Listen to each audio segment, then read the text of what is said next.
আসসালামু আলাইকুম। আমি ডাক্তার Naimul Kibria, BHMS Bangladesh homeopathy medical college, DHMS Rokeya Islam homeopathy medical college. আমরা আজকে বলবো পলিপাস নিয়ে। পলিপাস বা নাকের ভিতরে যে অতিরিক্ত মাংস ইরেগুলার সেল গ্রোথ হয়, বা অনেক সময় এটাকে অনেকে টিউমার মনে করে, বা অনেক সময় এটা ফেকে যায়, ফোঁড়ার মতো হয়। এই ব্যাপারগুলা নিয়ে নাকের ভিতরের যে মাংস, অতিরিক্ত মাংস, এটা মূল ব্যাপার। তো এই বিষয়ে আমরা বলার আগে প্রথমে স্বাভাবিকভাবে আমরা যে ব্যাপারটা বলবো সেটা হচ্ছে, কেউ নিজে নিজে ওষুধ প্রয়োগ করবেন না। অবশ্যই একজন হোমিওপ্যাথিক ডাক্তারের পরামর্শ ওষুধ খাবেন। একজন ভালো হোমিওপ্যাথি ডাক্তারের বিকল্প হইতে পারে না। অবশ্যই আমরা একজন ভালো হোমিওপ্যাথি ডাক্তারের পরামর্শ ওষুধ খাবেন। এরপর যে আমরা বলবো, কেউ যদি চায় আমাদের থেকে ওষুধ নিতে পারে। আমাদের অনলাইন অফলাইনে চিকিৎসার ব্যবস্থা আছে। নির্দিষ্ট ভিজিট এবং নির্দিষ্ট প্রসিডিউরের মাধ্যমে যে কেউ আমাদের থেকে চিকিৎসা পরামর্শ এবং ঔষধ কুরিয়ার করে চিকিৎসার ঔষধটা নিতে পারে। আমরা শুধুমাত্র ঔষধ প্রোভাইড করি না। এরপর যে আমরা যেটা বলবো সেটা হচ্ছে, নাকের অর্বুদে হোমিওপ্যাথিতে কি কি ওষুধ হবে।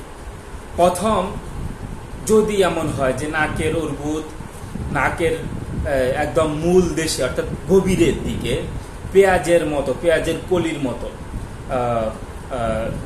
উদ্বেগ হয়, এবং এটা বারবার হাসি এবং চোখ থেকে পানি বাইর হওয়ার ব্যাপারগুলো থাকে, নাকের মধ্যে সনসন ঝনঝন করে, এরকম ব্যাপার হইলে আমরা এদের জন্য এলিয়াম সিফা মেডিসিনটার কথা চিন্তা করি। এলিয়াম সিফা। এরপরে যদি এমন হয় যে নাকের অর্বুদ যে পাশে শয়ন করে সেই পাশের নাক বন্ধ হয়ে যায়, এই নাকের অর্বুদ কোন পাশে, হয়তো দুই পাশে বা এক পাশে, কিন্তু তার সমস্যা হচ্ছে যেই পাশে সে কাইত হয় ওই পাশের নাক বন্ধ হয়ে গেছে, আবার এই পাশে কাইত হয় এই পাশের নাক বন্ধ হয়ে গেছে। এরকম ব্যাপার হইলে আমরা এখানে টিউক্রিয়াম মেডিসিনের কথা চিন্তা করব। টিউক্রিয়াম। এরপরে যাদের শরীরে আঁচিল আছে, এই আঁচিলওয়ালা রোগীর যদি নাকে পলিপাস থাকে, তখন আমরা এদের জন্য থুজা অক্সিডেন্টালিসের কথা চিন্তা করি। কমন ভাবে এই সিস্টেমটা অ্যান্টিসাইকোটিক হওয়ার কারণে আমরা যে কোনোভাবে এই মেডিসিনটাকে আমরা থুজা বা ম্যাডোরিনাম ব্যাপারটা প্রায় আসতে পারে। তো যদি আঁচিল এবং নাকে পলিপাস থাকে, তখন আমরা কমন ভাবে এদের জন্য থুজার কথা চিন্তা করব।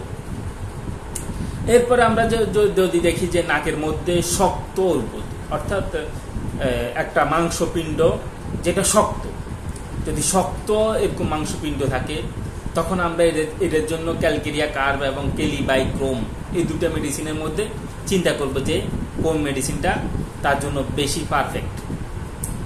এরপর আমরা বলবো, যদি মোটা লোকের, যারা মোটা হয়, অতিরিক্ত মোটা থলথলে ব্যাপার একটা থাকে, এই থলথলে লোকের যদি নাকের এই পলিপাস হয়, থলথলে মানুষের নাকের পলিপাসের জন্য আমরা ক্যালকেরিয়া কার্ভের কথা চিন্তা করি।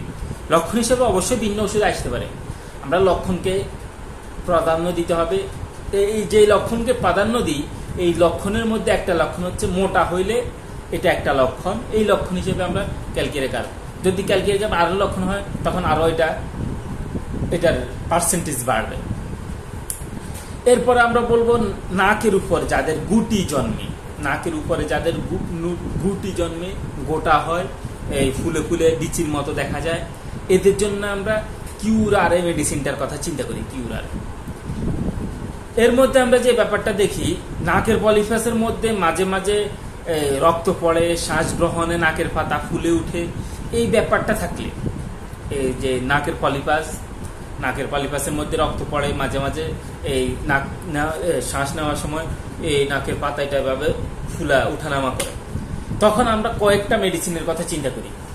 এই লক্ষণের মধ্যে আমরা কয়েকটা মেডিসিন চিন্তা করি। প্রথম ব্যাপার হচ্ছে ফসফরাস, দ্বিতীয় ব্যাপার হচ্ছে ক্যাকটাস গ্র্যান্ডি, তৃতীয় হচ্ছে ক্যালকেরিয়া ফস, চতুর্থ ক্যালকেরিয়া কার্ভ, এবং পঞ্চমে থুজা অক্সিডেন্টালিস। থুজা অক্সিডেন্টালিস সবার মধ্যে একটা ব্যাপার থাকবে, কারণ এটা অ্যান্টিসাইকোটিক।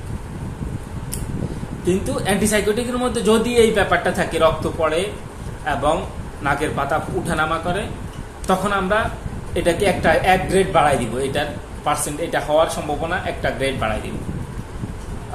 আমাদের ভিডিও যথেষ্ট বড় হয়ে গেছে, আমরা বেশি বড় ভিডিও করব না, কারণ বেশি বড় ভিডিও আপলোড দেওয়া একটু কষ্টসাধ্য হয়ে যায়।